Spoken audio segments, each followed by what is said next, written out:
Ang plano ko nga mga katrabaho, pagkagaling ko nga sa trabaho ay matutulog na nga ako. Pero nakasalubong ko nga mga katrabaho yung kasama ko sa boarding house at ililibre daw nila ako ngayon ng pares. Kaya nagdali-dali nga ako mga katrabaho na magbihis at para nga sumama sa kanila dahil ililibre daw nila ako ngayong umaga. Shoutout nga pala kay Sir Gino Patitig at kay Sir Edwin Pañares. At sila nga mga katrabaho yung kasama ko sa boarding house. Buti na lang nga mga katrabaho at mababait sila. Hindi nga kami mga katrabaho pare-parehas ng mga pinagmulan. Yung isa nga dyan mga katrabaho ay taga Mindanao pa. At yung isa naman dyan mga katrabaho ay taga Visayas din. Pero hindi sa Samar. Swerte ko nga mga katrabaho at mababait nga yung mga kasama ko sa boarding house. Ngayon nga mga katrabaho ay nandito na nga tayo sa Parisan kung saan ay order na nga tayo ng pares. Pero ang orderin ko nga mga katrabaho ay lechon pares. Lechon pares nga pala mga katrabaho yung favorite kong orderin dito. Dahil napakasarap nga talaga mga katrabaho ng lechon pares nila. At ayan na nga mga katrabaho, pagkatapos nga nating orderin yung in-order natin ay linagyan na nga natin ito ng mga seasoning at saka hinalo-halo na nga natin ito para kumain na nga tayo. Dahil nagugutom na nga tayo in this time mga katrabaho kaya sabik na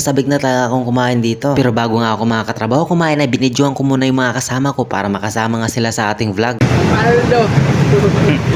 Paldo ka ng paldo eh. Pagkatapos nga silang videohan mga katrabaho ay kakain na nga tayo. At syempre nga mga katrabaho, hindi tayo makukontento sa isang kanin lang. At dalawa nga mga katrabaho yung in-order kong kanin para busog na busog talaga tayo. Tapos na nga kami kumain mga katrabaho pero akala ko talaga libre yung pagkain na to. Pero hindi ko nga alam na babayaran ko rin pala yung kinain kong lechon pares. At ngayon yung mga katrabaho ay uuwi na nga tayo sa bahay para magpahinga na. Pero itong kasama ko nga ay paldo pa rin ng paldo kanina pa. Dali na lang yun ngayon. Marami na. Paldo.